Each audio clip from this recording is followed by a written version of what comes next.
Hello students, नमस्कार, सत श्री अकाल। स्वागत है आप सभी का आपके पसंदीदा channel magnet brains IIT JEE और नीट में यानी जीत के चैनल पे। और मैं अभिषेक अग्रवाल आपका जेईई केमिस्ट्री फैकल्टी लेकर आया हूं एक और धांसू, एक और धमाकेदार, एक और धुआंधार सेशन, जो कि क्रैश कोर्स 40 डेज का क्रैश कोर्स के किल शॉट कोर्स का 15वें दिन का टॉपिक होने जा रहा है।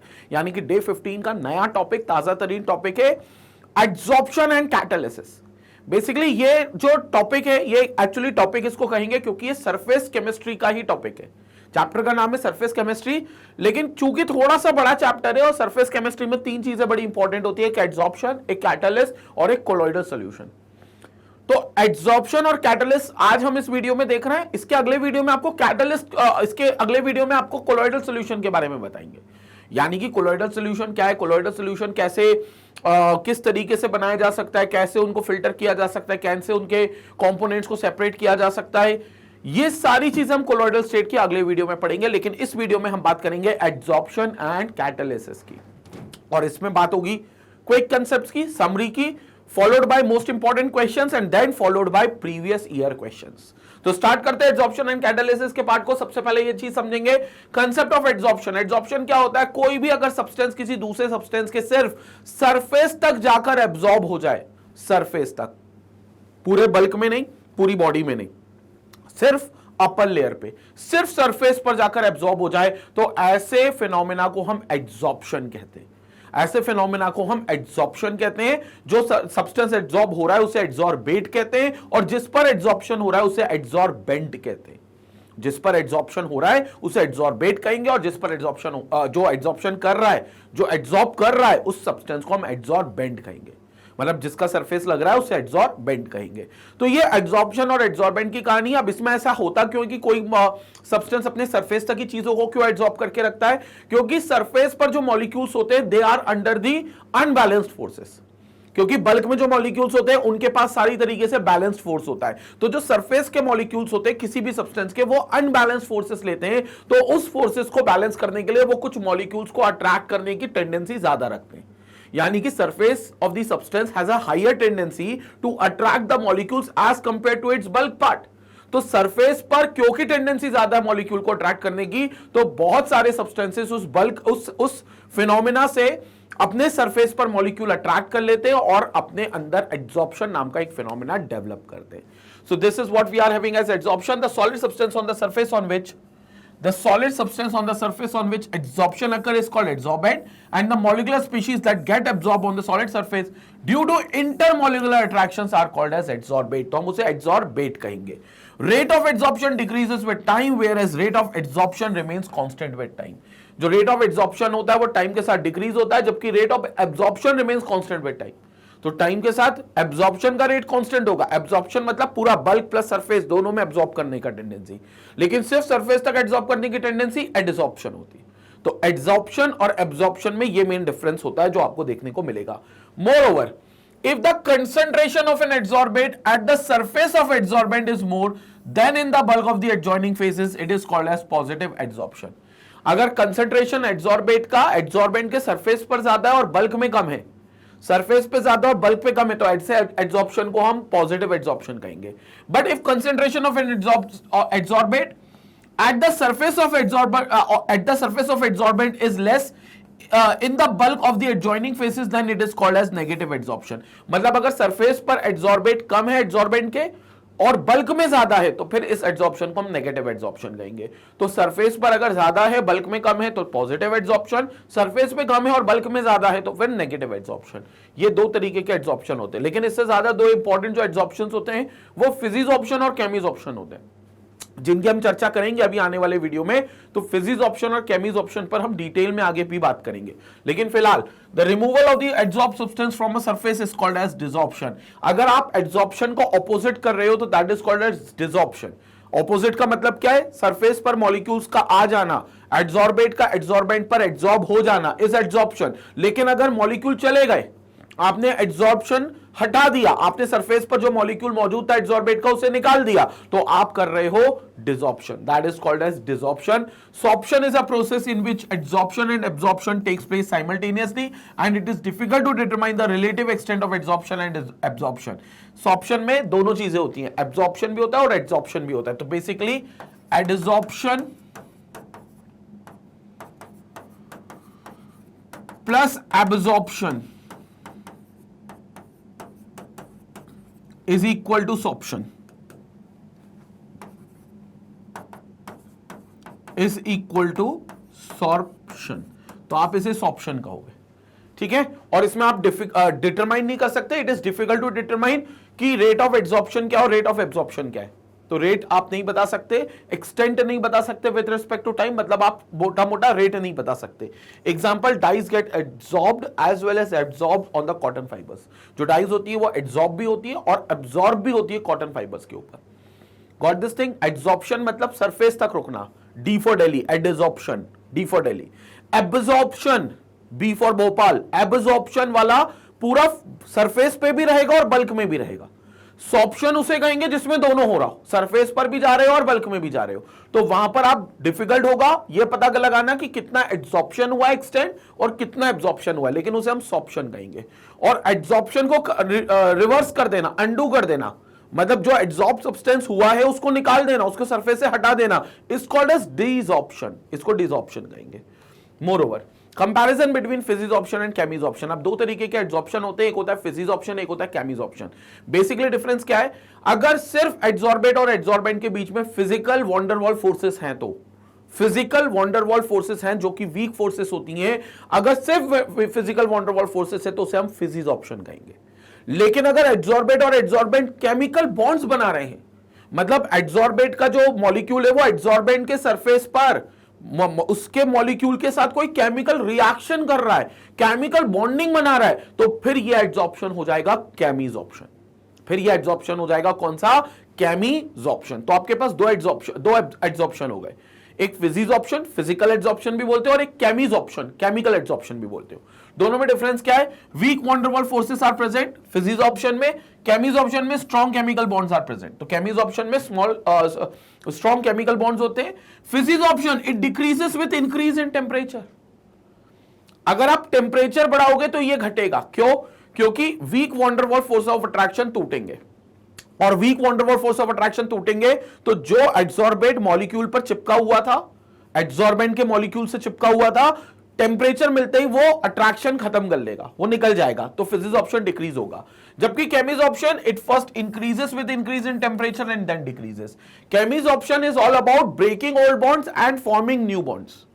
केमिकल रिएक्शन हम क्या कहते हैं कि भैया पुराने बॉन्ड तोड़ो और नए बॉन्ड बनाओ. तो पहले आप टेम्परेचर अगर दोगे तो पुराने बॉन्ड तोड़ने में आप हेल्प कर रहे हो, मतलब आप पुराने बॉन्ड तोड़ने में वो चीज को इंक्लूड कर रहे हो. तो इसका मतलब शुरुआत में जब टेम्परेचर बढ़ाओगे तो केमिसॉर्प्शन का रेट बढ़ेगा, केमिसॉर्प्शन बढ़ेगा.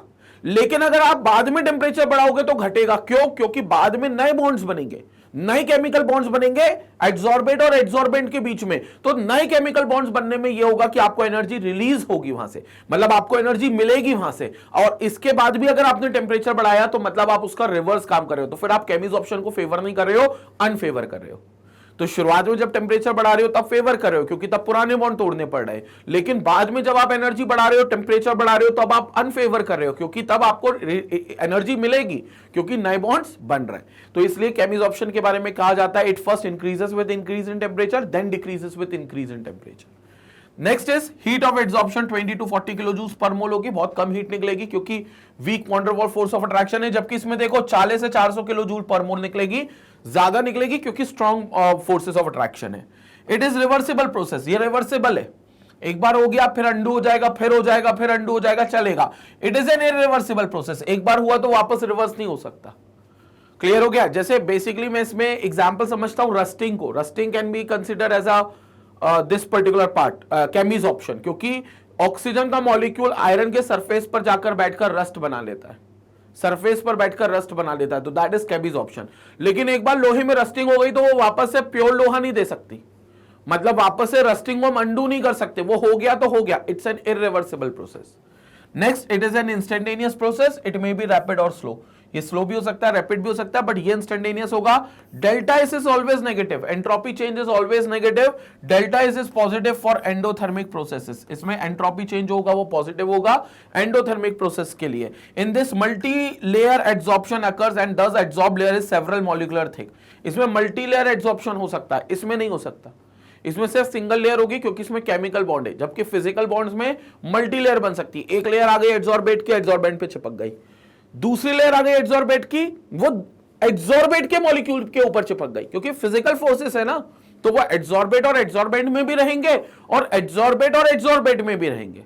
तो इसलिए हम कहेंगे कि ये मल्टी लेयर आपको एड्सॉर्प्शन दिखा सकता है, लेकिन केमिसॉर्प्शन में तो केमिकल बॉन्ड्स बनने, वो एक बार बन गए तो फिर उसके ऊपर की लेयर नहीं बना सकती, तो ये सिर्फ सिंगल लेयर एड्सॉर्प्शन रहेगा।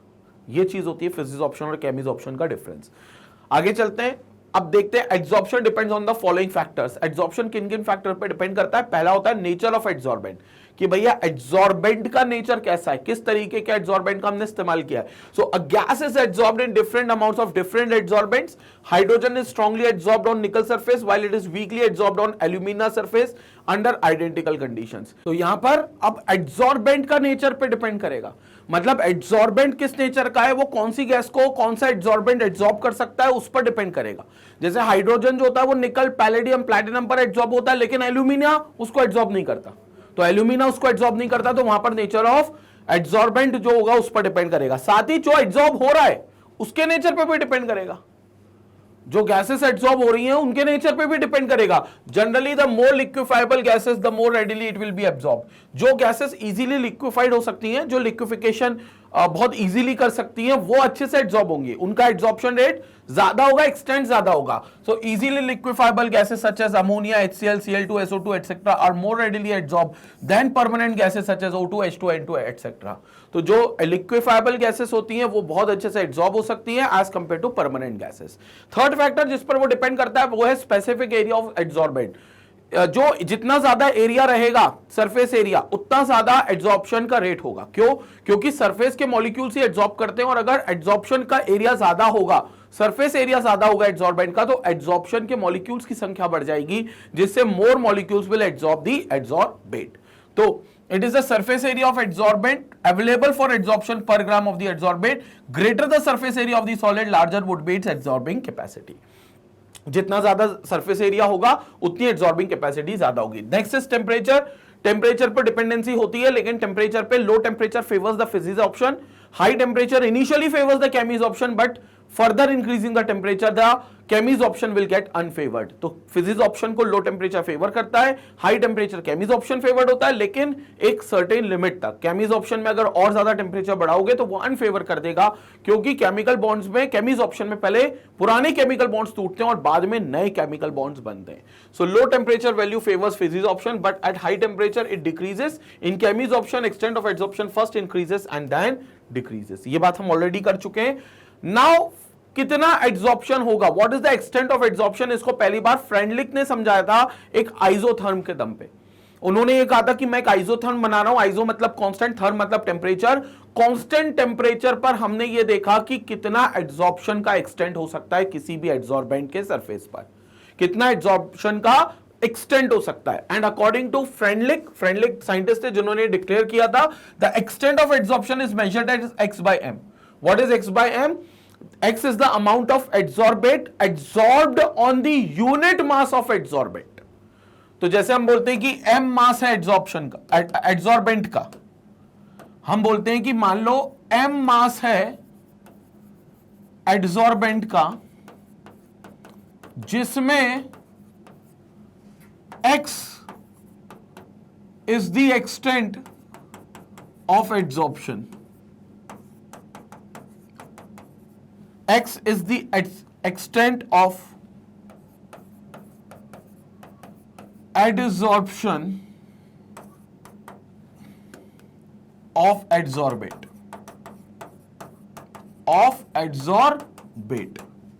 तो यूनिट मास में कितना होगा, तो यूनिट मास में कितना होगा, तो यूनिट मास में extent will become x/m, it will become x/m।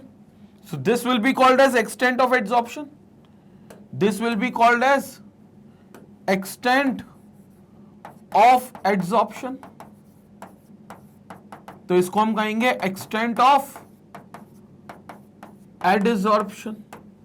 So this is called as extent of adsorption.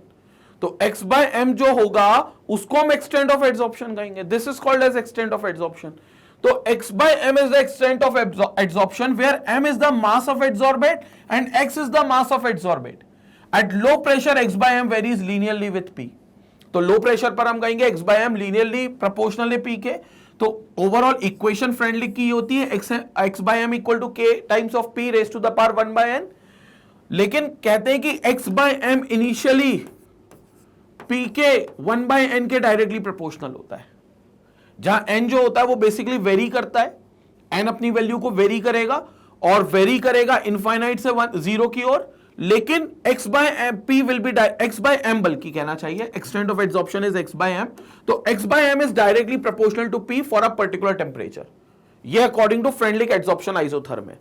Proportionality का साइन ओपन करेंगे तो कांस्टेंट आता है k. तो x by m will be equal to k p times of 1 by n. अब यहां दोनों तरफ अगर लॉग ले लेंगे तो it will become log of x by m equal to log of k plus 1 by n. 1 by n नीचे आ जाएगा log p.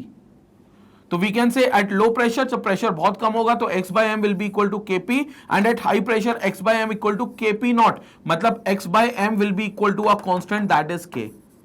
तो हाई प्रेशर पे x by m p से इंडिपेंडेंट हो जाएगा, प्रेशर पे डिपेंड नहीं करेगा, बट लो टेम्परेचर पे p के लीनियरली प्रोपोर्शनल होगा.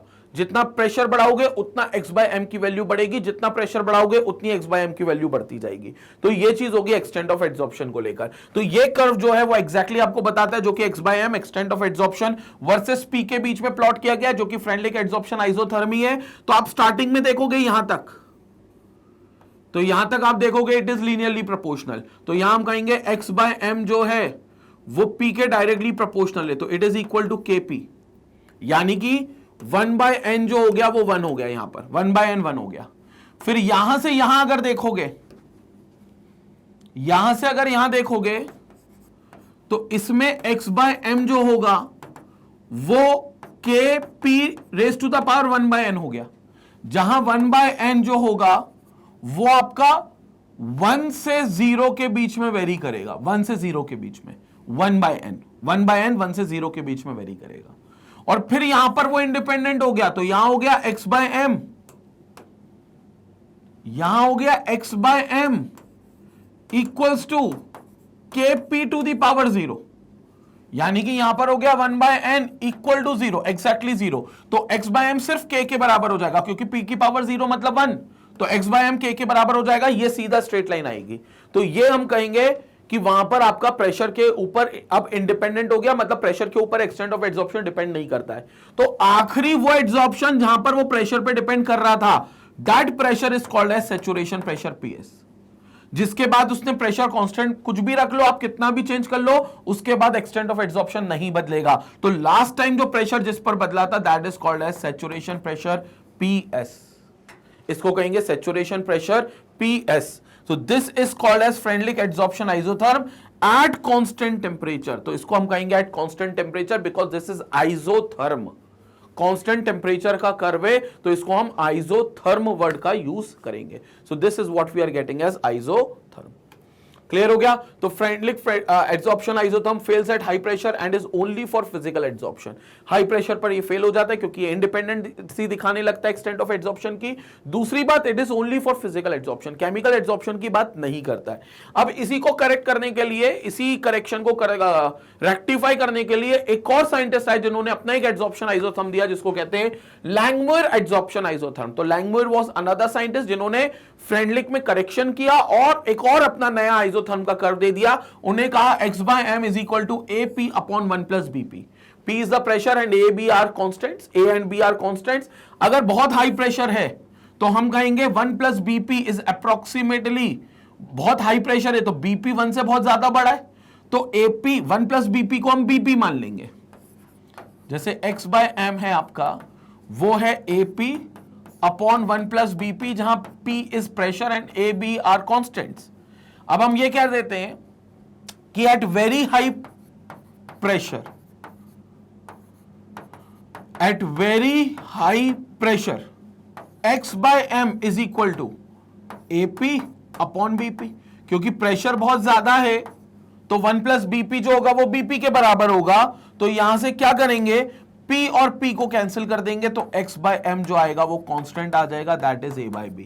और हमने कहा था कि हाई प्रेशर पर x बाय एम कांस्टेंट होता है, तो वो इसलिए कांस्टेंट होता है क्योंकि A बाय B कांस्टेंट है और रेशियो कांस्टेंट आ रहा है। लेकिन अगर लो प्रेशर की बात करें तो BP is very less than 1, तो ये 1 प्लस BP विल बी 1, क्योंकि BP को फिर इग्नोर कर देंगे तो 1 बचेगा, तो x by M will be equal to only AP, यानी कि P के डायरेक्टली प्रोपोर्शनल है। तो x बाय एम P के डायरेक्टली प्रोपोर्शनल होगा कब, लो प्रेशर पे, और P से इंडिपेंडेंट होगा कब, हाई प्रेशर पे। तो ये सारी चीजें आपको दिखती है लैंगमुर एड्सॉर्प्शन आइसोथर्म की, और इस तरीके से आपको ये चीज मिल जाती है कर्व के सेंस में। क्लियर हो गया? तो लैंगमुर एड्सॉर्प्शन आइसोथर्म से हमें ये सारी चीजें मिलती हैं। So in case of chemisorption x by m initially increases with temperature and then decreases. तो ये जो चीज है ये केमिसॉर्प्शन के लिए भी एप्लीकेबल है। आप क्या करते हो कि x बाय m जो केमिसॉर्प्शन का होगा वो इनिशियली इंक्रीज करता है विद टेंपरेचर और फिर डिक्रीज करता है। At low temperature x by m is very small, as temperature is increase the molecules of the adsorbed gain energy and becomes equal to activation energy, therefore initially x by m increases with rise in temperature. तो basically initially activation energy चाहिए रहती है adsorbate के molecules को, ताकि वो adsorbent के molecules के साथ केमिकल रिएक्शन कर सके। और अगर आप टेंपरेचर उस दौरान बढ़ाते हो, it means you are providing activation energy in one way और द अदर। आप उसको एक्टिवेशन एनर्जी दे रहे हो, बाद में उसको एनर्जी रिलीज करनी है क्योंकि नए बॉन्ड्स बनने, तो फिर बाद में अगर टेंपरेचर बढ़ाओगे तो x बाय एम घटेगा। तो शुरुआत में x बाय एम बढ़ेगा बढ़ने टेंपरेचर के साथ, लेकिन थोड़ी देर के बाद x बाय एम की वैल्यू घट जाएगी। This is what we are having as this, the graph between extent of adsorption and temperature T is called as adsorption isobar. ऐसे ही हम graph x by M versus temperature भी बना सकते हैं। ये हमने बनाया था x by M versus pressure, ये वर्सेस प्रेशर ग्राफ बना था पीछे वाला, ये वाला, इसमें टेंपरेचर कांस्टेंट था तो आइसोथर्म बना था। लेकिन आप अगर x by M versus T बनाएंगे तो प्रेशर कांस्टेंट रखेंगे, और जब प्रेशर कांस्टेंट रखेंगे तो वो आइसोबार बनेगा। तो ये आइसोबार हो गया x by M versus temperature. Physical adsorption तो डिक्रीज होगा, मतलब x बाय एम उसका कम होगा जैसे जैसे टेंपरेचर बढ़ाओगे। So as you increase the temperature x by M की वैल्यू कम होगी, प्रेशर कांस्टेंट है। तो केमिसॉर्प्शन में this is about chemical adsorption, पहले बढ़ेगा x बाय एम एक टेंपरेचर की लिमिट तक, उसके बाद वो गिरना चालू करेगा, तो देखो x बाय एम फिर गिर भी रहा है। तो ये x बाय एम एक पर्टिकुलर टेंपरेचर तक बढ़ेगा लेकिन फिर गिरेगा। जब बढ़ेगा तो एक्टिवेशन एनर्जी में सपोर्ट कर रहा है, तो वो एक्टिवेशन एनर्जी में सपोर्ट कर रहा है इसलिए शुरुआत में बढ़ेगा, लेकिन बाद में नए बॉन्ड्स बनेंगे जिसमें एनर्जी रिलीज होती है, टेंपरेचर कम होना चाहिए, और फिर भी आप टेंपरेचर बढ़ाओगे तो आप अनफेवर करोगे, तो x बाय एम डिक्रीज होगा। ये चीज होगी x बाय एम को लेकर। Now solid adsorbs dissolved substances from solution, for example adsorption of colour impurities by activated carbon in decolourising of solutions. जैसे आप x बाय एम देख रहे हो एक्सटेंट ऑफ एड्सॉर्प्शन, वही सेम चीज आप कलर में भी वही सेम चीज आप सॉल्यूशंस में भी देख सकते हो। बस अंतर इतना है कि गैस में जो काम प्रेशर का होता है, x by M is directly proportional to जो प्रेशर आप कह रहे थे, वो यहां पर कंसंट्रेशन में कहोगे। जितना ज्यादा कंसंट्रेटेड रहेगा उतना ज्यादा एड्सॉर्प्शन का एक्सटेंट होगा। So solid adsorbs dissolved substances from solutions, for example adsorption of colour impurities by activated carbon in decolourising of solutions. तो कार्बन से हम क्या कर सकते हैं, कोई भी सॉल्यूशन को डीकलराइज कर सकते हैं, क्योंकि जो कलर पिगमेंट्स होते हैं वो चारकोल पर या कार्बन के सरफेस पर जाकर एड्सॉर्ब हो जाते हैं। तो वहां पर कंसंट्रेशन जितना ज्यादा रहेगा एड्सॉर्प्शन उतना ही ज्यादा रहेगा। तो जो भी अभी हमने आइसोथर्म इक्वेशन पढ़ी फ्रैंडलिक की और लैंगमुर की, उसमें जो प्रेशर आ रहा था will replace that pressure by concentration, क्योंकि कंसंट्रेशन सॉल्यूशन में इस्तेमाल होता है। तो सॉल्यूशन में भी हम एड्सॉर्प्शन का एक्सटेंट पता कर सकते हैं कि कोई सॉल्यूशन में कितना एड्सॉर्प्शन होता हुआ दिख रहा है। So Freundlich adsorption isotherm and Langmuir adsorption isotherms are also applicable to adsorption from solutions. अब बस इसमें P की raise to the power 1 by n होता था, यहां C raise to the power 1 by n हो गया। x बाय m वहां क्या होता था, AP upon 1 plus BP, P की जगह C आ जाएगा तो AC अपॉन 1 प्लस BC। तो ये चीज आ जाएगी आपकी लैंगमुर एड्सॉर्प्शन आइसोथर्म की, जो कि C कंसंट्रेशन दिखाता है, जो कि मोल्स पर लीटर के टर्म्स में ही होता है। Adsorption is specific and selective. Adsorption बहुत स्पेसिफिक होता है और बहुत सिलेक्टिव होता है। कौन सा? Chemical adsorption. Phenomena which strictly refers to the existence of higher concentration of any particular component at the surface of liquid or a solid phase। तो बहुत ही स्पेसिफिक और सिलेक्टिव होता है केमिकल एड्सॉर्प्शन। मतलब ऐसा नहीं कि कोई भी एड्सॉर्बेंट पर कोई भी एड्सॉर्बेंट केमिकल एड्सॉर्प्शन दिखा देगा, बहुत स्पेसिफिक रिएक्शन होती है, इसलिए हम कहते हैं केमिसॉर्प्शन बहुत सिलेक्टिव होता है और बहुत स्पेसिफिक नेचर का होता है, क्योंकि पर्टिकुलर एड्सॉर्बेंट के पास जाकर एक पर्टिकुलर रिएक्शन दिखाएगा और उस रिएक्शन का प्रोडक्ट एक पर्टिकुलर स्पेसिफिक प्रोडक्ट होगा, इसलिए हम कहते हैं एड्सॉर्प्शन जो होता है वो स्पेसिफिक होता है और सिलेक्टिव होता है। Now characteristics of adsorption, the atoms और molecules of a solid surface have unbalanced residual attractive forces on the surface which can hold adsorbate particles together. तो जैसे हमने चर्चा करी थी कि जो एड्सॉर्बेंट का सरफेस होता है, सरफेस पे जो मॉलिक्यूल्स होते हैं उनके पास अनबैलेंस्ड फोर्सेस रहती हैं, क्योंकि जो बल्क में मॉलिक्यूल्स रहते हैं वो तो बैलेंस रहते हैं। कैसे? जैसे मान लो ये आपका कोई सब्सटेंस है और ये बल्क पार्ट है, तो बल्क पार्ट का जो मॉलिक्यूल होगा उसमें क्या होगा, ये बल्क पार्ट का अगर एक मॉलिक्यूल है तो इसको हर जगह से एक बैलेंस्ड फोर्सेस लगेंगे, उसको हर जगह से एक बैलेंस्ड फोर्सेस लगेंगे, ये पूरी बैलेंस्ड फोर्सेस उसको लग रही हैं, हर जगह से उसको बैलेंस्ड फोर्सेस लगेंगे। लेकिन जो सरफेस पर मॉलिक्यूल होगा उसको सिर्फ फोर्सेस यहां से लगेंगे, सिर्फ उसको फोर्सेस यहां से लगेंगे, ऊपर से तो कोई फोर्स लग नहीं रही है, तो इसको अनबैलेंस्ड फोर्सेस, तो this is under unbalanced forces. और जो अनबैलेंस्ड फोर्सेस में रहता है वो अट्रैक्टिव फोर्सेस दिखाता है, मतलब उसके पास एक अट्रैक्टिव टेंडेंसी होती है कि दूसरे मॉलिक्यूल्स को अट्रैक्ट कर लेता है, तो दूसरे मॉलिक्यूल्स को बड़े इजीली अट्रैक्ट करेगा, जबकि ये molecule will have balanced forces. इस मॉलिक्यूल के पास कौन सी फोर्सेस होंगी? बैलेंस्ड फोर्सेस होंगी, इस वजह से ये उतना अट्रैक्ट नहीं करेगा। तो ये मेनली आपको देखने को मिलता है किसमें? एड्सॉर्प्शन की टेक्निक में। Adsorption is not very pronounced unless an adsorbent possesses a large surface area for a given mass. Various types of charcoal, silica gels, metals, etc. are used as adsorbents. Appreciable adsorption also takes place on some smooth surfaces such as those of platinum and glasses. तो appreciable adsorption भी वहां पर होता है जो बहुत platinum के surfaces पर होता है, लेकिन ये बात बहुत इंपॉर्टेंट है कि adsorbent possesses a large surface area for a given mass. जब तक वो लार्ज सरफेस एरिया नहीं रखेगा तब तक एड्सॉर्प्शन अच्छा नहीं माना जाएगा, it will not be more pronounced. जैसे charcoal and other solids increase power of adsorption, जो चारकोल होता है या अदर सॉलिड्स होते हैं वो बहुत पावर ऑफ एड्सॉर्प्शन इंक्रीज करते हैं, क्योंकि उनके सरफेस के मॉलिक्यूल्स पर बहुत अच्छा एड्सॉर्प्शन देखने को मिल सकता है।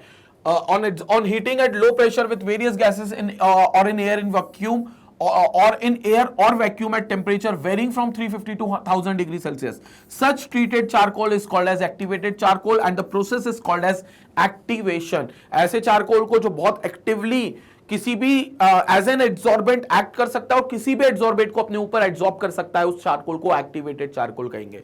सो charcoal and other solids increased power of adsorption on heating at low pressure.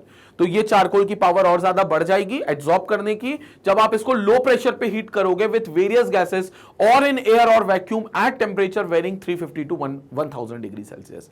तो आप एयर या वैक्यूम में भी हीट कर सकते हो with a temperature range of 350 to 1000, या फिर आप लो प्रेशर और हाई टेम्परेचर पर भी हीट कर सकते हो, तब भी ये क्या करेंगे, बहुत ही अच्छे मॉलिक्यूल्स सरफेस पर इनके ऐसे बन जाएंगे कि ये किसी भी एड्सॉर्बेट को एड्सॉर्ब कर सकते हैं। तो ऐसे चारकोल को हम एक्टिवेटेड चारकोल कहेंगे। Now the catalyst changes the rate of reaction. जो कैटलिस्ट होंगे it will change the rate of reaction by providing, now we have this as catalysis. अब हम कैटालिसिस पे आ गए। बेसिकली कैटालिसिस क्या होता है? एक केमिकल सब्सटेंस होता है जो रेट ऑफ रिएक्शन को अल्टर कर सकता है, यानी कि अगर कोई रिएक्शन बहुत तेज हो रही है तो उसको स्लो डाउन कर सकता है, या बहुत स्लो डाउन हो रही है तो उसको तेज कर सकता है without getting consumed in the reaction. खुद रिएक्शन में वो कंज्यूम्ड नहीं होगा। अगर वो रेट ऑफ रिएक्शन बढ़ा रहा है तो वो पॉजिटिव कैटलिस्ट, अगर घटा रहा है तो नेगेटिव कैटलिस्ट। कैटलिस्ट दो प्रकार के होते हैं। कई स्टूडेंट्स बोलते हैं कि sir catalyst is a substance which always increases the rate of reaction. जरूरी नहीं है कि रेट ऑफ रिएक्शन बढ़ाए, कम भी कर सकता है। अगर हमें किसी रिएक्शन का मैकेनिज्म समझना है, या हमें ये इंटरमीडिएट के बारे में जानना है, या हमें ये जानना है कौन सा ट्रांजिशन स्टेट बना था, तो हमें रिएक्शन स्लो डाउन करनी पड़ती है। और जब हम रिएक्शन स्लो डाउन करते हैं तो हमें कैटलिस्ट की जरूरत पड़ती है। कौन से? नेगेटिव कैटलिस्ट की जरूरत पड़ती है। तो पॉजिटिव कैटलिस्ट और नेगेटिव कैटलिस्ट दो कैटलिस्ट होते हैं, but overall catalyst is a substance which change the rate of reaction, which alters the rate of reaction. So the catalyst changes the rate of reaction by providing an alternate path of different activation energy। और कैसे बदलेगा? ये chemical kinetics में हमने चर्चा करी थी, activation energy बदल देगा, एक अलग पाथ लेकर आएगा। जैसे कैसे? हमने ये ग्राफ पढ़ा था केमिकल काइनेटिक्स में एनर्जी वर्सेस रिएक्शन कोऑर्डिनेट्स का, तो this was energy versus reaction coordinates. तो this is energy versus reaction coordinates. अब यहां पर आप मानकर चलो ये आपका रिएक्टेंट है और ये आपका प्रोडक्ट है। एक मिनिमम एनर्जी लेवल चाहिए which is called as threshold energy level, इसको ईटी कहेंगे, थ्रेशोल्ड एनर्जी लेवल। रिएक्टेंट क्या करेगा, अपने आप को थ्रेशोल्ड तक ले जाएगा, जैसे ही पहुंचेगा उसके बाद प्रोडक्ट में कन्वर्ट होना चालू करेगा, प्रोडक्ट में कन्वर्ट होना चालू करेगा। लेकिन अब अगर ये कैटलिस्ट आ गया, कोई मान लो पॉजिटिव कैटलिस्ट आ गया, तो पॉजिटिव कैटलिस्ट क्या करेगा, इस एनर्जी लेवल को नीचे ले आएगा, यानी कि जो थ्रेशोल्ड एनर्जी लेवल है इसको नीचे ले आएगा, एक अलग रास्ता अपना लेगा। मतलब रिएक्टेंट एक अलग रास्ते से लेकर जाएगा रिएक्टेंट को प्रोडक्ट बनाने के लिए। मान लो ये ईटी डैश हो गया, this is threshold energy with catalyst, with catalyst. तो अब यहां पर कैटलिस्ट आ गया तो एक अलग रास्ता इनको मिलेगा। अलग रास्ता कैसे मिलेगा, ये रहा रिएक्टेंट, ये रहा थ्रेशोल्ड और यहां पर प्रोडक्ट, ये अलग रास्ता आ गया। तो फिर देखो एक्टिवेशन एनर्जी अब कम चाहिए, पहले इतनी एक्टिवेशन, मतलब पहले इतनी एक्टिवेशन चाहिए थी EA1 और ये अब नई एक्टिवेशन एनर्जी चाहिए EA2। एक्टिवेशन एनर्जी कम हो गई, तो एक्टिवेशन एनर्जी कम करना ही कैटलिस्ट का काम है, पॉजिटिव कैटलिस्ट का। अगर एक्टिवेशन एनर्जी बढ़ा दे मतलब वो नेगेटिव कैटलिस्ट है, वो फिर रेट ऑफ रिएक्शन को स्लो डाउन कर देगा। सो दे themselves remain chemically and quantitatively unchanged after the reaction. This phenomena is known as catalysis. याद रखना कैटलिस्ट खुद को अनचेंज रखेंगे, रिएक्शन की स्पीड को बढ़ा घटा सकते हैं लेकिन खुद की कंसंट्रेशन को कम ज्यादा नहीं कर सकते। वो यूज हो सकते हैं लेकिन कंज्यूम नहीं हो सकते। रिएक्शन में they can be use but they can not gate consumed in a chemical reaction. Promoters, अब कैटलिस्ट के साथ जुड़े हुए कुछ टर्म्स आते हैं, प्रमोटर्स, इनहिबिटर्स, पॉइजंस, ये सब वर्ड आते हैं। जानते प्रमोटर्स क्या होते हैं, are the substances which can increase the efficiency of catalyst. Catalyst की जो एफिशिएंसी बढ़ा दे, कुछ और केमिकल सब्सटेंसेस जो कैटलिस्ट के साथ डाले गए ताकि कैटलिस्ट की एफिशिएंसी बढ़ जाए, वो और बेहतर एफिशिएंसी से कैटालिसिस प्रोसेस दिखा सके, ऐसे सब्सटेंसेस को हम प्रमोटर्स कहते हैं। These are also known as coenzymes और एक्टिवेटर्स। इनको हम कोएंजाइम्स भी कहते हैं या इनको हम एक्टिवेटर्स कहते हैं because they activate the catalyst. तो ये अल्टीमेटली कैटलिस्ट को एक्टिवेट करते हैं। इनहिबिटर्स की बात करते हैं। इनहिबिटर्स क्या होते हैं, inhibitors are the substances which can make the catalyst inactive. Opposite है, कैटलिस्ट को इनएक्टिव कर दे, मतलब एक टाइम के बाद वो उसको बोले कि आप कैटलिस्ट आप वर्किंग मत दिखाओ, इसके बाद खत्म कर देते हैं, तो उसको इनहिबिटर्स कहते हैं। They are also called as poisons. Example, magnesium +2 act as an activator for many enzymes while oxalate ion C2O4 2- and fluoride ion act as inhibitors as they form complex with magnesium +2। तो जिसमें आपने magnesium डाला है वो magnesium activator का काम कर सकता है बहुत एंजाइम्स के लिए, लेकिन अगर आप ऑक्सलेट आयन डाल दोगे तो it will act as inhibitor, क्योंकि वो F2- जो मैग्नीशियम के आयन से उनके साथ F- और ऑक्सलेट का आयन क्या कर सकता है, कॉम्प्लेक्स बना सकता है। तो इसलिए ऑक्सलेट का आयन और fluoride ion are considered to be inhibitors. Moreover the catalytic poisoning is specific in nature. जो कैटलिस्ट पॉइजनिंग होती है जो इनहिबिटर्स में लाते हो, that is very specific. In former case catalyst surface is regenerated by scratching the surface, while in latter catalyst surface is regenerated by chemical treatment. तो ये chemical treatment से आप कैटलिस्ट का सरफेस रीजनरेट कर सकते हो। दूसरे केस में, पहले केस में आप स्क्रैच करके, सिंपल स्क्रैच करके आप कैटलिस्ट का सरफेस रीजनरेट कर सकते हो। नाउ कैटलिस्ट दो प्रकार के होंगे, एक कैटालिसिस प्रोसेस कहना चाहिए दो प्रकार के होंगे, एक जिसमें होमोजीनियस कैटलिस्ट यूज हो और एक जिसमें हेट्रोजीनियस कैटलिस्ट यूज हो।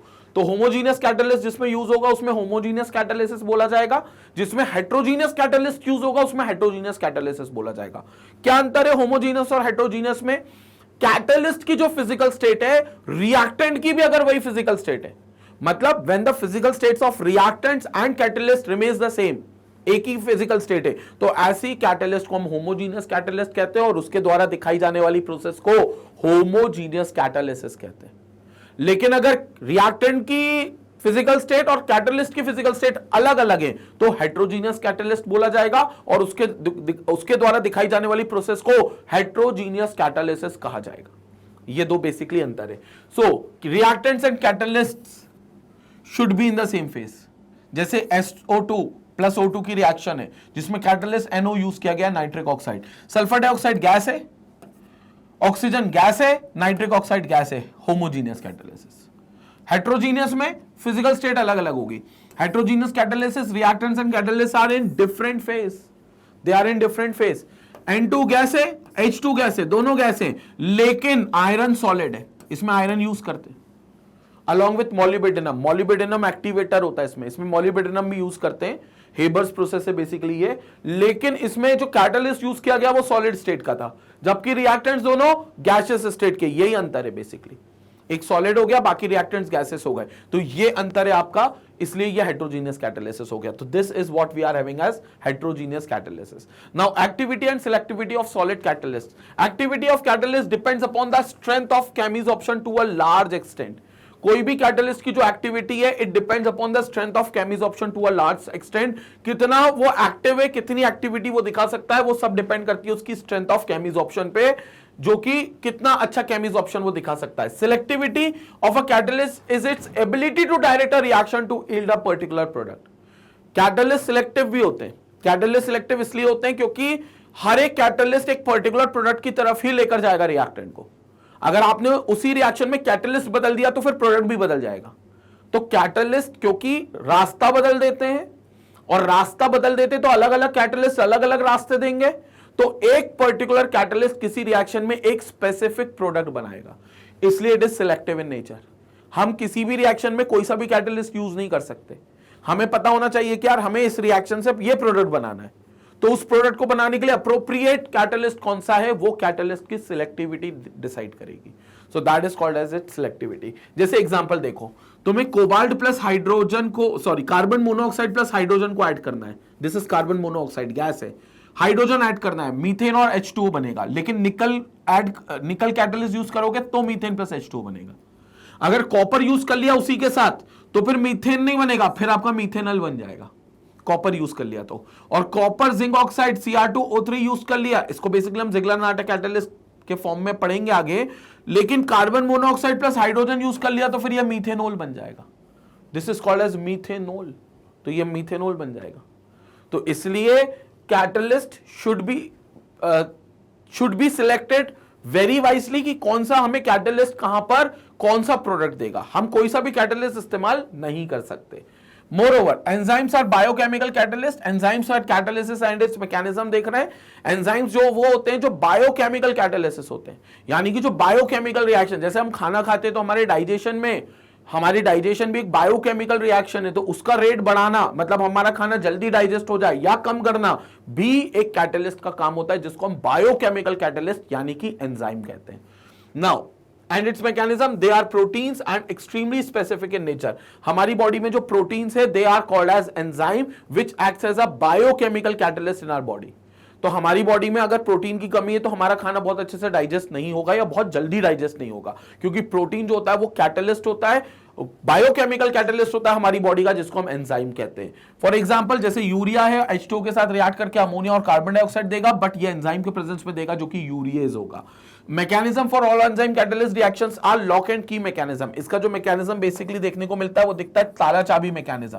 ताला चाबी मैकेनिज्म जिसको हम कहते हैं लॉक एंड की मैकेनिज्म। तो ये लॉक एंड की मैकेनिज्म कहा जाता है। E+S, जैसे मानकर चलो यहां पर एक रिएजेंट है E और यहां कोई सबस्ट्रेट है, ये कैटलिस्ट एंजाइम है E और ये सबस्ट्रेट S है, तो पहले ES बनेगा, एक इंटरमीडिएट E और S बनेगा, फिर ES अपने आप को डिकम्पोज करके E plus product, enzyme plus product बनाएगा। एंजाइम जैसा था वैसा वापस मिल जाएगा, तो एंजाइम जैसा था पहले वैसा वापस मिल जाएगा। इसमें जो इंटरमीडिएट बनेगा ES का, वो स्लो, वो जो होगा वो बड़ा फास्ट और रिवर्सिबल होगा, बट जो ES डिकम्पोज करेगा E+P में वो स्लो होगा and that will be a rate determining step. ठीक है, तो होता क्या है बेसिकली, एक ताला और चाबी जैसा मैकेनिज्म रहता है। जैसे एक पर्टिकुलर सबस्ट्रेट, एक एंजाइम का एक पर्टिकुलर शेप होता है, सपोज करो ये एंजाइम का शेप है, ये एंजाइम का शेप है, ये मान लो एंजाइम का शेप है। अब जो सबस्ट्रेट इसी शेप का होगा, मतलब जो इसको बिल्कुल, ये सबस्ट्रेट हो गया, ठीक है, तो ये सबस्ट्रेट हो गया और ये एंजाइम हो गया। तो ये पहले आपस में एक दूसरे से रिएक्ट करेंगे, ये पहले आपस में एक दूसरे से रिएक्ट करेंगे। और याद रखना, जो सबस्ट्रेट इसके शेप पर फिक्स हो जाए वही सबस्ट्रेट को एंजाइम कैटेलाइज करेगा। मतलब जैसे ये सबस्ट्रेट है तो ये बिल्कुल इसके शेप पर फिक्स बैठ जाएगा, जैसे इनको चिपकाओगे बिल्कुल तो ये जहां जहां इसके बम्प्स थे वहीं पर ये जाएगा, जहां जहां पर इसके पोर्स थे वहां पर ये फिट हो जाएगा। तो अगर इसको प्रॉपरली अगर अपन देखें तो ये कैसे बन जाएगा,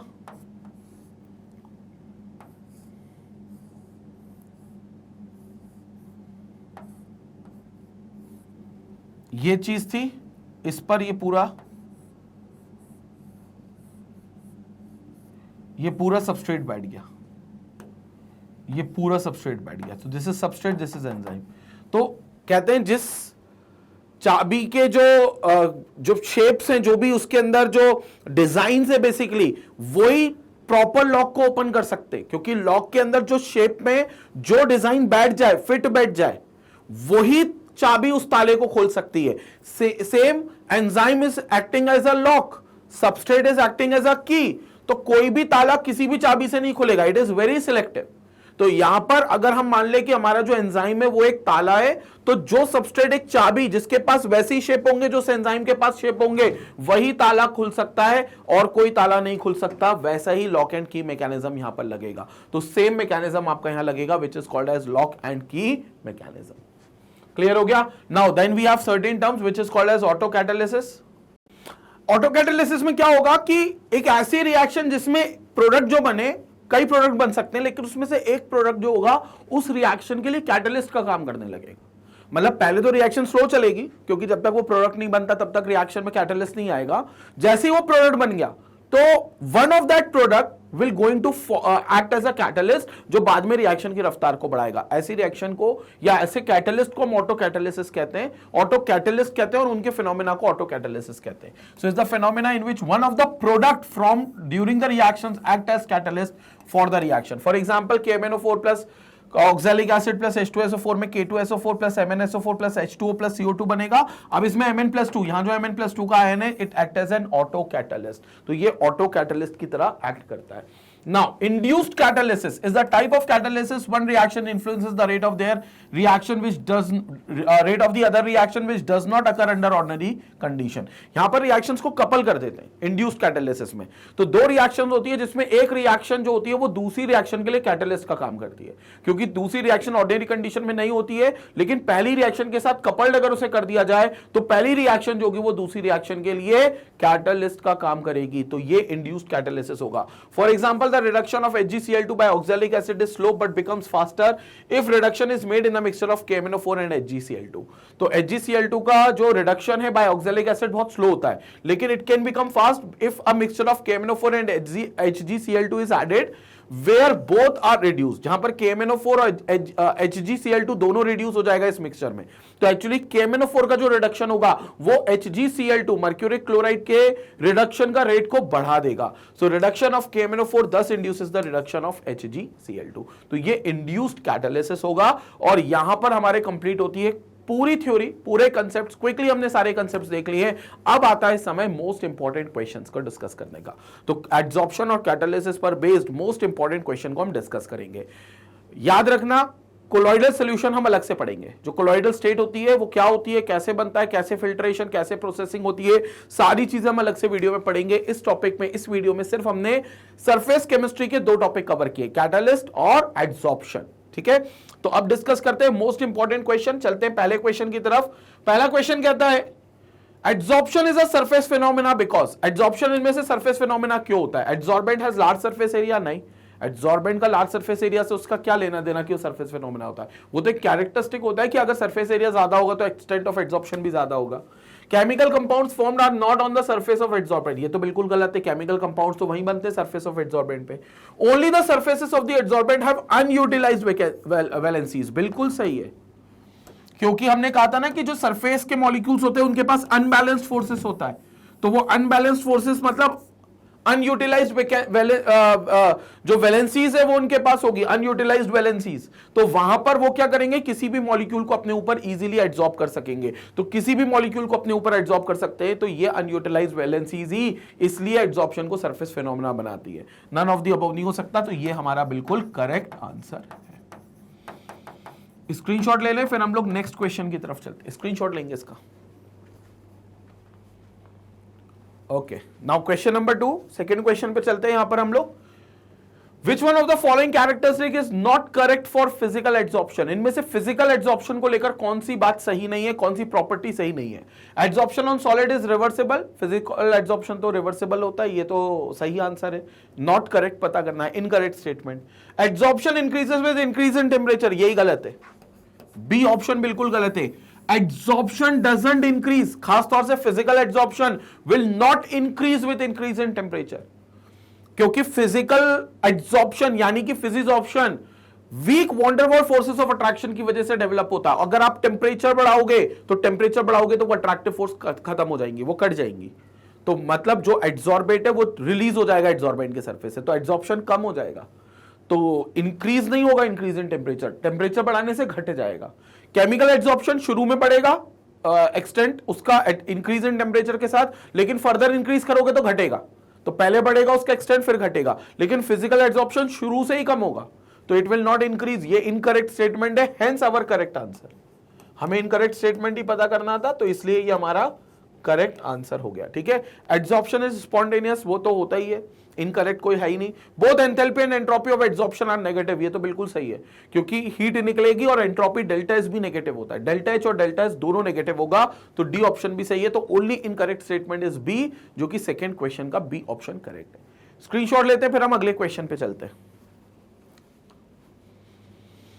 Let's move to the question number third. Question number third, which of the following is the variation of physical adsorption with temperature? शुरू से जो टेम्परेचर के बढ़ने से अपना एड्सॉर्प्शन का एक्सटेंट कम कर रहा हो वही ग्राफ होगा। तो एक्सटेंट कम कहां हो रहा है, ये कम हो रहा है, देखो एड्सॉर्प्शन कम हो रहा है विद इंक्रीज इन टेम्परेचर, ये तो बी ऑप्शन बिल्कुल करेक्ट है, ये हमारा करेक्ट आंसर है। क्लियर हो गया, क्योंकि ये शुरू से क्या हो रहा है, ये शुरू से डिक्रीज हो रहा है, जैसे जैसे टेम्परेचर बढ़ेगा एड्सॉर्प्शन का रेट कम हो रहा है, एक्सटेंट कम हो रहा है, तो एड्सॉर्प्शन कम हो रहा है, टेम्परेचर बढ़ रहा है। इसमें तो कांस्टेंट है, इसमें बढ़ रहा है, इसमें पहले बढ़ रहा है फिर घट रहा है। ये केमिज ऑप्शन है, और उनने फिजिकल एड्सॉर्प्शन पूछा है, फिजिकल एड्सॉर्प्शन यस, तो वो आंसर है। ये तो केमिज ऑप्शन है, ये जो आंसर है किसका है, केमिज ऑप्शन का है। सो दिस इज केमिज तो ये केमिज ऑप्शन है, ठीक है। वो फिजिक्स ऑप्शन है, फिजिकल एड्सॉर्प्शन, ये हमारा सही आंसर, ये नहीं है, ये केमिज ऑप्शन है, ठीक है। तो ये आपको कर्व और ये आपको ग्राफ देखने को यहां पर मिलते हैं। क्लियर हो गया, स्क्रीनशॉट ले ले इसका भी, फिर हम नेक्स्ट क्वेश्चन की तरफ चलते हैं। Let's move to the next question, which is question number 4। Question number 4 देख लेते हैं क्या कहता है भाई यहां पर। Which of the following assumptions is not correct about Langmuir adsorption isotherm? Langmuir adsorption isotherm में क्या था, x by m is equal to a plus bp upon ap upon 1 plus bp, my mistake, ap upon 1 plus bp, यही था, where a and b are constant और p is the pressure. So the solid surface is homogeneous and has a fixed number of adsorption sites.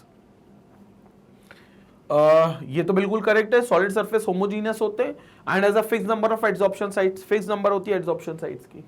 तो incorrect बताना है, every adsorption site is equivalent, every adsorption site is equivalent, the adsorb layer is not uniform all over the adsorbent, ये भी correct है कि is not uniform all over the adsorbent, the adsorbed gases behaves ideally in the vapour phase, तो ये बात भी सही है, every adsorption site is equivalent, ये बात तो बिल्कुल सही है कि जो यूनिफॉर्म एड्सॉर्प्शन होता है और हर साइड इक्विवेलेंट होती है। The adsorb layer is not uniform all over the adsorbent, B का बिल्कुल ऑपोजिट पॉइंट बोल दिया सी में, तो ये गलत है, ये जो बी को ऑपोजिट पॉइंट बोल दिया सी में ये गलत है, तो भैया ये बिल्कुल गलत स्टेटमेंट है, और जो गलत है वही हमारा आंसर है, क्योंकि इज नॉट करेक्ट स्टेटमेंट बताना है, तो ये हमारा कंफर्म आंसर हो गया, ठीक है। क्योंकि एड्सॉर्ब्ड लेयर जो है वो यूनिफॉर्म होती है, नॉट यूनिफॉर्म नहीं, इट विल फॉर्म यूनिफॉर्म, क्योंकि वो हर जगह सरफेस पर इक्विवेलेंट साइट्स होंगी, क्योंकि जो एड्सॉर्बेंट का सरफेस है उस पे हर जगह इक्विवेलेंट साइट्स होगी, तो एड्सॉर्बेट जो आएगा वो हर जगह यूनिफॉर्मिटी लेकर आएगा, और उसको नियर बाय साइड से कोई लेना देना नहीं है कि पड़ोस में कौन सी साइड्स है, और पड़ोस में हर साइड अपने आप में इंडिविजुअल है और पूरी साइड्स अपने आप में यूनिफॉर्म है। And the fourth option, the adsorb gases behaves ideally in the vapour phase, ये तो ट्रू स्टेटमेंट है। तो करेक्ट इनकरेक्ट स्टेटमेंट कौन सा है? सी। और इनकरेक्ट जो है वही हमारा करेक्ट आंसर है, तो सी स्टेटमेंट करेक्ट है। स्क्रीनशॉट ले लेते हैं, फिर आगे हम चर्चा करते हैं। ओके, तो क्लियर हो गया ये वाला part. So that this was question number 4, जो कि हमने इसका सी पार्ट देख लिया। Let's move to the question number 5। C option देख लिया, सी ऑप्शन उसका करेक्ट था। क्वेश्चन नंबर 5 पे चलते हैं। The volume of the gases H2, CH4, CO2 and ammonia absorbed by one of the activated charcoal at 298 Kelvin are in order। बहुत simple सी बात है, जो इजीली लिक्विफाइड गैसेस हो सकती हैं उनका एब्जॉर्प्शन हमेशा ज्यादा होगा। तो the gases which can be easily liquefied, which can be easily liquefied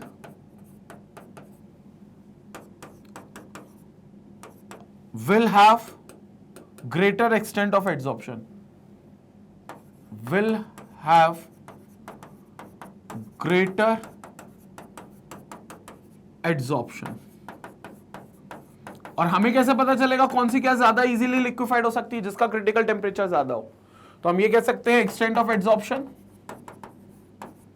extent of adsorption, हम ये कह सकते हैं कि जो एक्सटेंट ऑफ एड्सॉर्प्शन होगा वो डायरेक्टली प्रोपोर्शनल होगा किसके? लिक्विफिकेशन ऑफ गैसेस पे, बल्कि कहना चाहिए ease of liquefaction of gases पे। कितनी इजीली वो लिक्विफाई कर सकती हैं, ease of liquefaction of gases.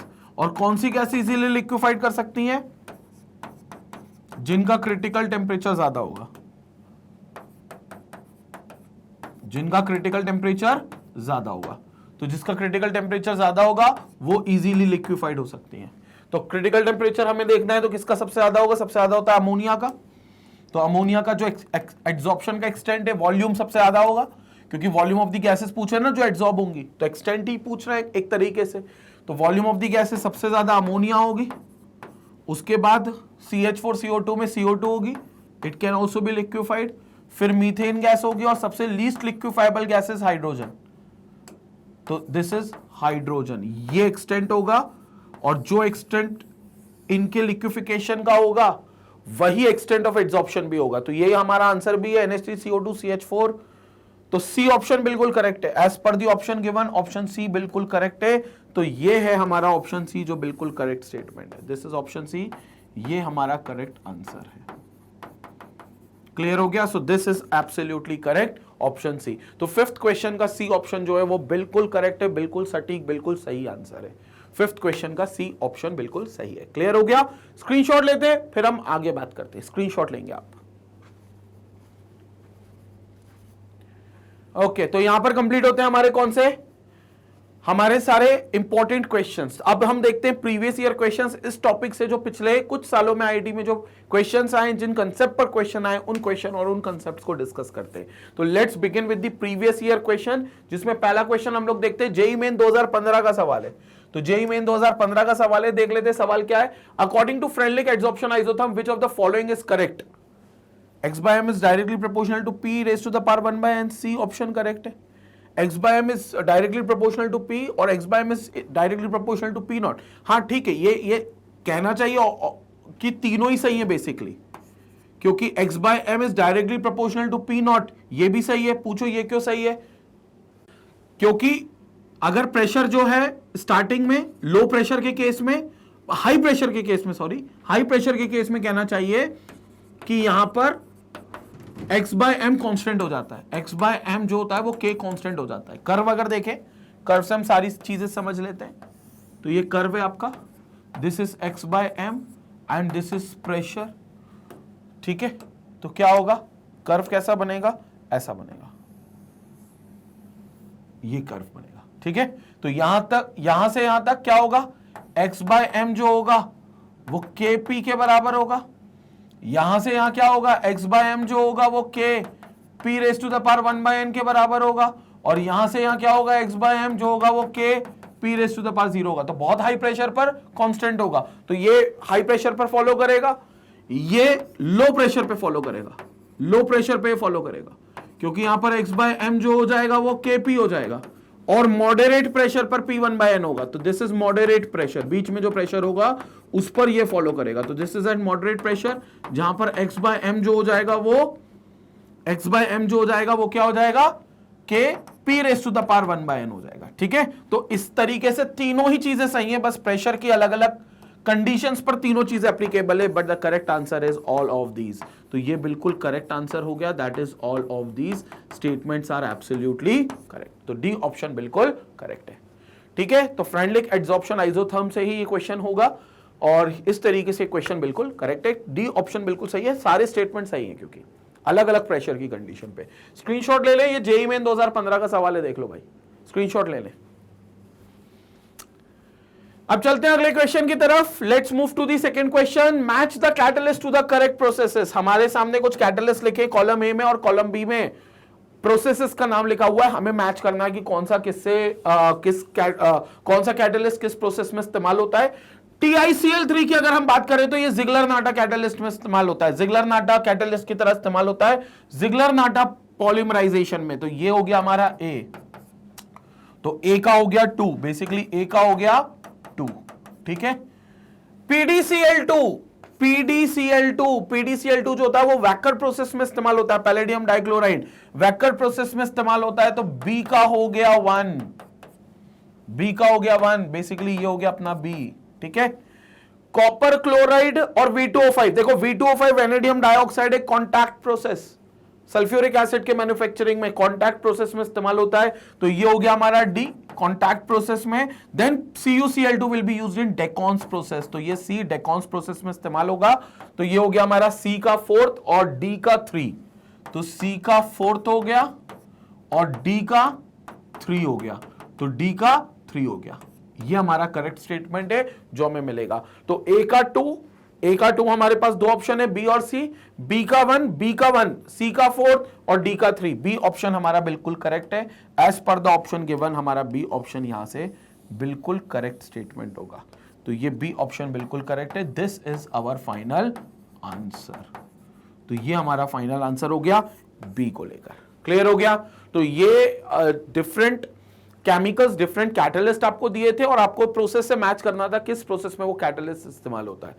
TiCl3 जिगलर-नाटा polymerisation में इस्तेमाल होता है, PDCl2 वैकर प्रोसेस में इस्तेमाल होता है, कॉपर क्यूप्रिक क्लोराइड CuCl2 अपना डेकॉन्स प्रोसेस में इस्तेमाल होता है, और V2O5 आपका कॉन्टैक्ट प्रोसेस सल्फ्यूरिक एसिड की मैन्युफैक्चरिंग में इस्तेमाल होता है। तो ये हो गया हमारा सेकंड क्वेश्चन, जिसका B पार्ट सही था।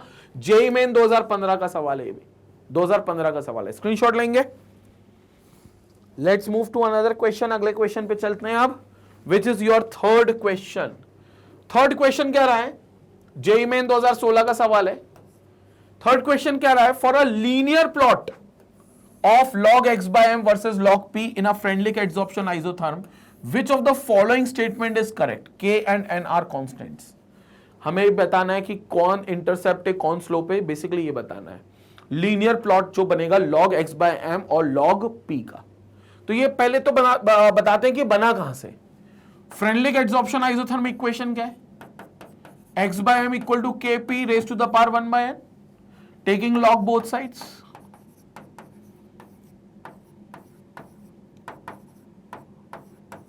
टेकिंग log बोथ साइड्स, दोनों साइड हम log ले लेते हैं, तो ये हो जाएगा log of x by m is equal to log ऑफ k plus log of p raised to the power 1 by n.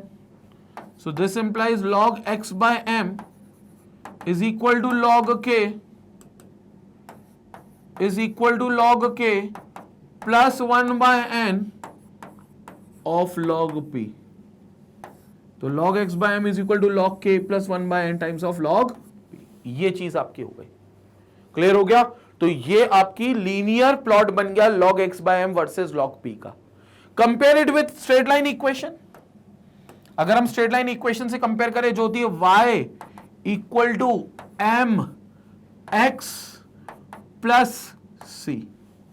मतलब ये हो गया आपका y, ये हो गया आपका c, ये हो गया आपका m और ये हो गया आपका x। कर्व बना लेते हैं, अगर एक कर्व बनाए यहां पर तो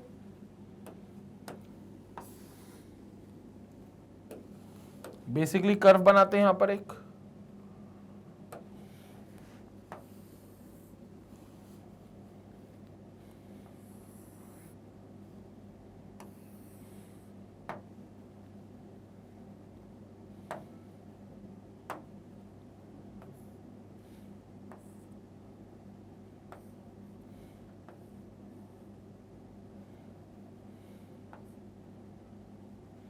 ओके, एक कर्व बनाते हैं नाउ।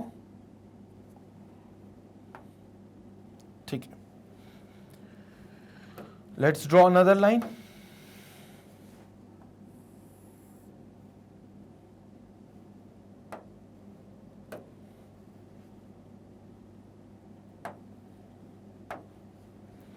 और यहां पर अगर हम एक इसको प्लॉट करते हुए बनाएं तो will get this as curve. ये कर्व बनेगा, ये y, तो y क्या है log x by m, तो this will become log x by m। This is x, तो दिस इज log p, तो ये log p हो गया जो कि x हो गया। और स्ट्रेट लाइन की इक्वेशन मिलेगी हमें, स्ट्रेट लाइन की इक्वेशन बनानी है तो will draw straight line equation. Straight line equation हम बनाएंगे तो this will be a straight line, log x by m और log p, और स्लोप इज 1 by n, तो इसका जो स्लोप आएगा वो 1 by n आएगा। और ये आपको एक स्ट्रेट लाइन की इक्वेशन मिलेगी, ये मिलेगी स्ट्रेट लाइन की इक्वेशन, क्योंकि 1 by n है slope which is positive.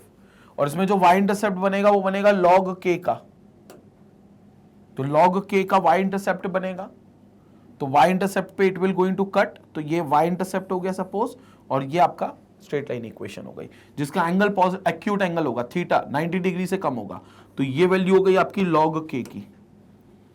So this is log k, ये y इंटरसेप्ट हो गया, बेसिकली ये y इंटरसेप्ट हो गया इतना, और slope of this line will be 1 by n, तो स्लोप जो हो जाएगा वो 1 by n हो जाएगा। ठीक है, तो slope 1 by n, log k is intercept, log x by m is y, ये y हो गया और ये x हो गया log p। ठीक है, अब अपन ऑप्शंस देखते हैं। 1 by n appears as the intercept, wrong statement.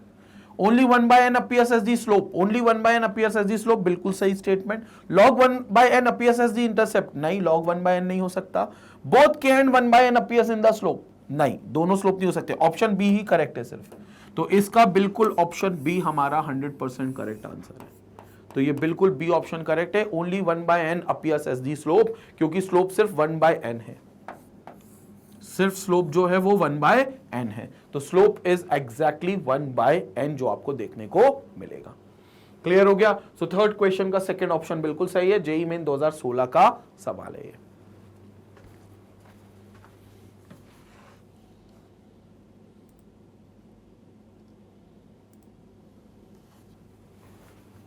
Okay, now let's move to another question. अगले क्वेश्चन पे चलते हैं, क्वेश्चन नंबर 4 पर। स्क्रीनशॉट ले लिया होगा यहां पर। अब let's move to the fourth question. Fourth question JEE Main 2016 का सवाल है, जेईई मेन 2016 का सवाल है। देखते हैं क्वेश्चन फोर्थ क्या कहता है। 50 ml of 1 molar oxalic acid, जिसका मोलार मास 126 है, is shaken with 0.5 gram of would charcoal. उसको वुड चारकोल के साथ शेक किया गया। ये एक सॉल्यूशन था बेसिकली, जिसमें वुड चारकोल 0.5 ग्राम का मिक्स किया गया। The final concentration of the solution after adsorption is 0.5 molar. मतलब कुछ ऑक्सैलिक एसिड चारकोल में एड्सॉर्ब हो गया, जिससे कंसेंट्रेशन घट गया। क्यों? क्योंकि पहले था 1 मोलार, बाद में हो गया 0.5 मोलार। पहले था 1 मोलार, बाद में हो गया 0.5 मोलार, तो घट गया। What is the amount of oxalic acid adsorbed per gram of carbon? अब जो चारकोल में कार्बन मौजूद है उसके 1 ग्राम में कितना एड्सॉर्ब हुआ होगा। ठीक है, तो पहले तो हम ये देख लेते हैं कि 0.5 ग्राम में ऑक्सैलिक एसिड कितना एड्सॉर्ब हुआ है, क्योंकि ये पूरा 0.5 ग्राम डाला था ना, तो वो कैसे निकलेगा?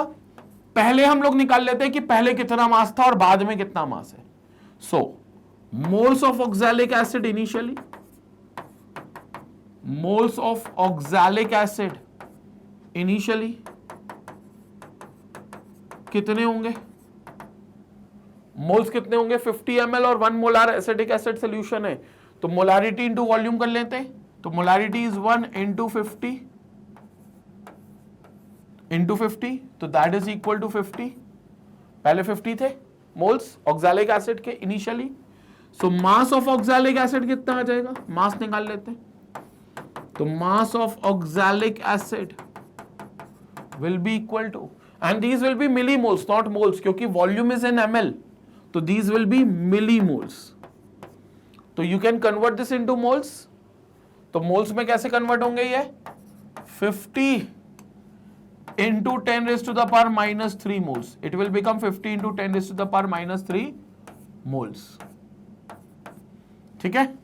Now mass of oxalic acid कितना आएगा, moles into molar mass. Moles is 50 into 10 की power minus 3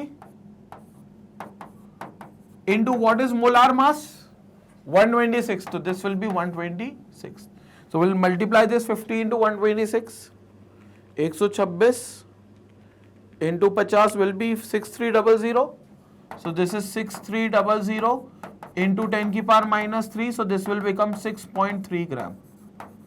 इनिशियली इतना मास था 6.3 ग्राम। किसका मास था, ऑक्सैलिक एसिड का सोल्यूशन के अंदर।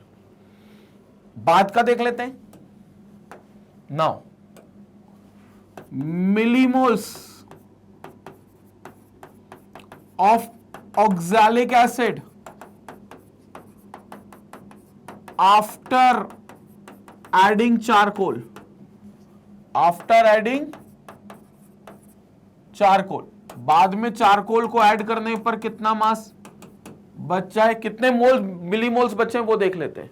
तो it is again molarity into volume in ml, volume remains the same, सिर्फ मोलारिटी बदली है। वॉल्यूम कितना रहेगा 50 ml, मोलारिटी बदल गई 0.5, तो 50 इंटू 0.5, तो 50 into 0.5, so that comes out to be 50 into 5 is 250, एक डेसिमल तक इट विल बिकम 25, तो it will become 25 millimoles, but we know we need to convert this into moles, तो it will be equal to 25 into 10 की पावर minus 3 moles. अब बाद का मास निकाल लेते हैं। तो what will be the mass of oxalic acid this time. अब इसका मास कितना होगा ऑक्सैलिक एसिड का इस बार, मोल्स इंटू मोलार मास, तो moles into molar mass, molar mass दे रखा है 126, इस बार मोल्स बदल गए, तो it will be equal to 25 into 10 की पावर माइनस 3 इंटू 126, आधा आएगा बिल्कुल इस बार। तो देख लेते 25 into 126 is equal to 3150 into 10 की पावर minus 3, so it will become 3150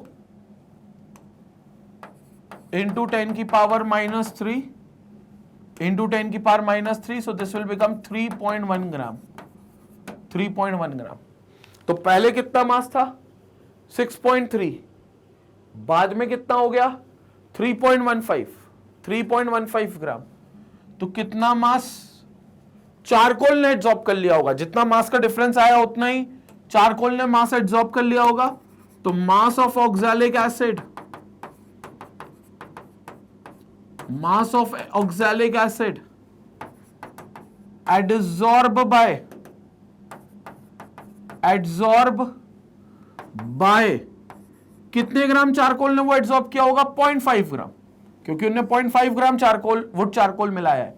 तो इतना जितना मास कम आया है, जितना मास कम हुआ है, जो डिफरेंस कम हुआ है, वो डिफरेंस का मास किसने एब्जॉर्ब करा होगा 0.5 ग्राम चारकोल ने। तो mass of oxalic acid absorb by 0.5 gram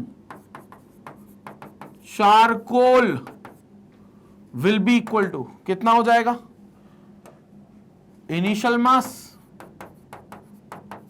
minus final mass, initial mass minus final mass. Initial mass कितना था 6.30, फाइनल कितना है 3.15, तो दिस इंप्लाइज 3.15 ग्राम। अब ये 0.5 ग्राम ने एब्जॉर्ब किया है, so now therefore mass of oxalic acid adsorb by कितने ग्राम, यूनिट ग्राम पूछा है ना, पर ग्राम, 1 ग्राम कितना एडजॉर्ब करेगा, by 1 gram of charcoal will be equal to, क्योंकि ये 0.5 ग्राम ने इतना एडजॉर्ब किया है तो 1 ग्राम कितना करेगा, 3.15 divided by 0.5 is 3.15 into 2, so that is equal to 6.3 gram. So the correct answer is 6.3 gram. तो 6.3 ग्राम ही एड्जॉर्ब होगा क्योंकि 0.5 ग्राम ने उतना एड्जॉर्ब किया है. So correct option is option C. Option C बिल्कुल करेक्ट आंसर है क्योंकि 0.5 ग्राम ने ही क्या कर रखा है, 3.15 एड्जॉर्ब किया था. तो अगर 1 ग्राम होता मतलब 0.5 का दुगना तो 3.15 का भी दुगना 6.3 ग्राम एड्जॉर्ब होता. ये पूरा सिंपल कैलकुलेशन बेस्ड था ये, ठीक है. तो ये बेसिकली इस कैलकुलेशन पर चला है. क्लियर हो गया. एक बार स्क्रीनशॉट ले ले, क्वेश्चन आया था जेईई मेन 2016 में, ठीक है. स्क्रीनशॉट ले ले, सी ऑप्शन बिल्कुल करेक्ट है. इसका भी स्क्रीनशॉट ले ले यहां पर. ओके, तो यहां पर कंसेप्ट क्लियर हो गया आपको, सारी चीजें मिल गई. तो this is about the 4th question जो जेईई मेन 2016 का क्वेश्चन है. Let's move to the 5th question. 5th question जो है जेईई मेन 2016 का ही है, लेकिन क्वेश्चन क्या कह रहा है ध्यान से सुनेंगे. Given below catalyst and corresponding processes, वही कैटलिस्ट और प्रोसेसेस दी हुई हैं जो कि मैच्ड है. आपको मिसमैच वाला निकालना है जिसमें मैचिंग सही नहीं हुई है, मतलब इनने पहले से ही मैच करके दे दिया ऑप्शंस में, हमें इनकरेक्ट मैचिंग बतानी है. कौन सी मिसमैचिंग है. रोडियम क्लोराइड और PPH3 होल ट्वाइस हाइड्रोजनेशन में बिल्कुल यूज होता है. TiCl4 जिगलर-नाटा कैटलिस्ट हो गया, बेसिकली पॉलीमराइजेशन में यूज हो रहा है, बिल्कुल सही है, जिगलर-नाटा पॉलीमराइजेशन में. हेबर-बॉश प्रोसेस में V2O5 नहीं, V2O5 कॉन्टैक्ट प्रोसेस में यूज होता है. हेबर प्रोसेस में तो हम आयरन यूज करते हैं, finely divided iron. So in Haber process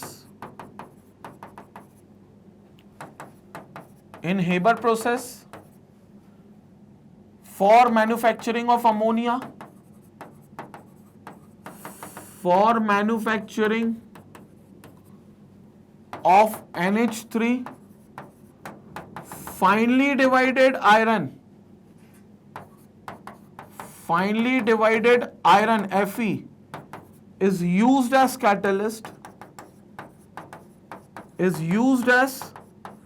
catalyst, along with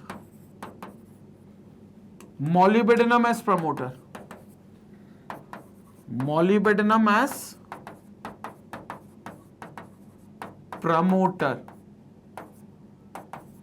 तो आयरन को आप यूज करते हो एज कैटलिस्ट. यहां V2O5 दिया हुआ है तो कॉन्टैक्ट प्रोसेस में यूज होता है, तो ये मिसमैच्ड है. निकल हाइड्रोजनेशन में H2 ओवर निकल बिल्कुल आता है, तो ये बिल्कुल यूज करते हैं. So the correct statement is V2O. जो इनकरेक्ट मैचिंग है वो ये है और जो इनकरेक्ट मैचिंग है वही हमारा करेक्ट आंसर है. मिसमैचिंग यही है हमारी. तो ऑप्शन सी बिल्कुल करेक्ट है. जेईई मेन 2016 का सवाल था. तो ये था हमारा लास्ट क्वेश्चन प्रीवियस ईयर का, जिसमें मिसमैचिंग कैटलिस्ट और प्रोसेस हमें बताना था कि कौन सा कैटलिस्ट किस प्रोसेस से मिसमैच हो रहा है. ऑप्शन सी बिल्कुल करेक्ट है. स्क्रीनशॉट ले लेते हैं यहां पर क्योंकि हम वीडियो कंक्लूड करेंगे.